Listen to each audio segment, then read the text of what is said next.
Hi friends! Today, we're going to be taking a look at a cutscene from Sonic Forces Overclocked, specifically Cinematic 5. Cinematic 5 is probably the most reactive piece of content I created for Overclocked.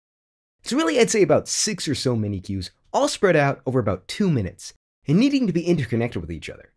And the cool thing is, it's pretty big music, some very fast-moving orchestral writing with a few jumps into other genres. To coordinate all this though, I always start with a piano scratch track. This allows me to get all the basic melodic, chordal, and timing elements in one place. You can see here, not everything is perfectly aligned to the grid, because it's hitting specific visual beats in the animation. For me, having the skeleton is kinda half the battle. With it created, I always know where I'm going. I know where the key changes are, where the meter changes are, where the tempo changes are. Everything else is just kind of building things up from there. But getting to the actual score, we open up with some tense action material, with Sonic running across the rooftops. This part is vaguely paraphrasing the chorus from Fist Bump, the game's main theme. But just as quickly as that's introduced, we get some really dynamic chordal stuff, with the ensemble reacting and hitting the visual beats as Sonic takes on a badnik.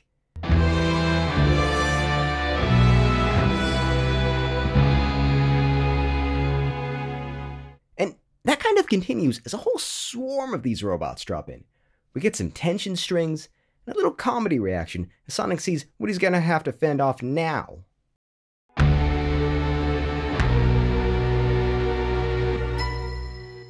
Now right after this joke, we bring back the fist bump tension material, which flows naturally into more chordal stuff as Buddy comes in for the assist.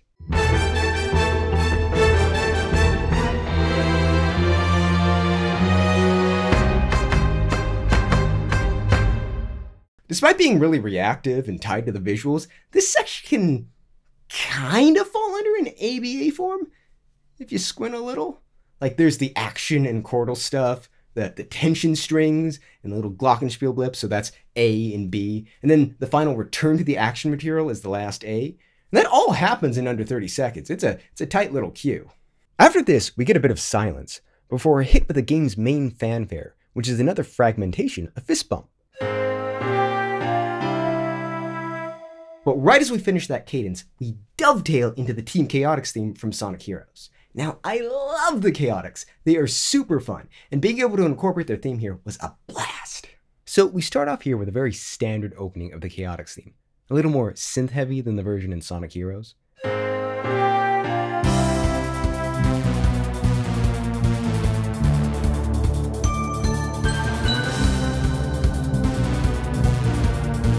But the minute Vector comes in, it switches to a comedy cue.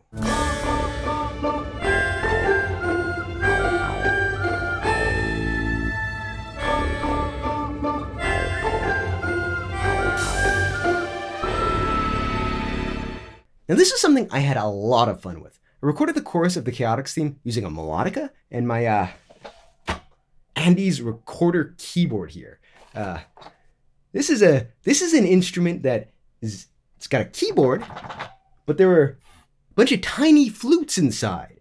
And at least on my model, it's got kind of some intonation issues.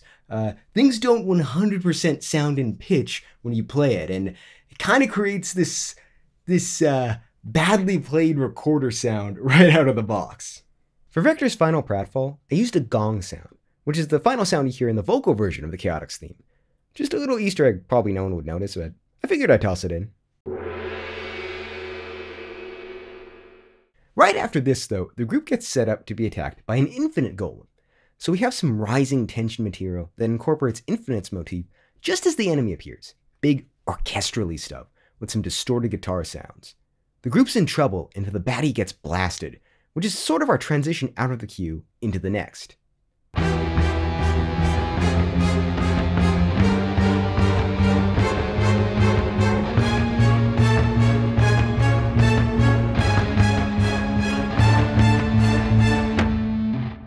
From here, we have some rising tension, but the electric sitar hints at what's going on, until the reveal is, it's Tails! Which gets us a little stinger from Believe in Myself, classic tune from the Adventure era games.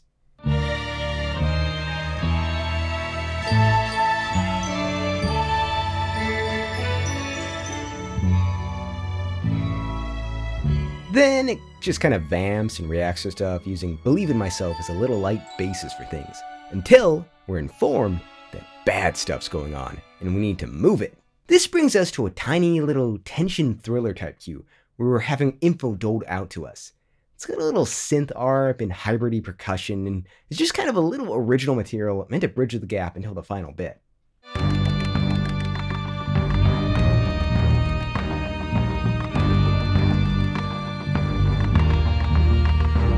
Which is this short little group hero shot, where I went on a big, heroic version of the Montunos intro from Fist Bump as we close out the cinematic.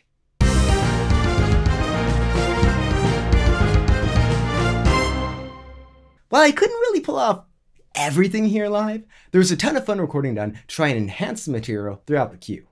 My ukulele is used as layering material for any of the sustained strings. And my bass taisho is used to add some distorted guitar oomph to a lot of the chunkier orchestral parts, as well as just playing bass throughout.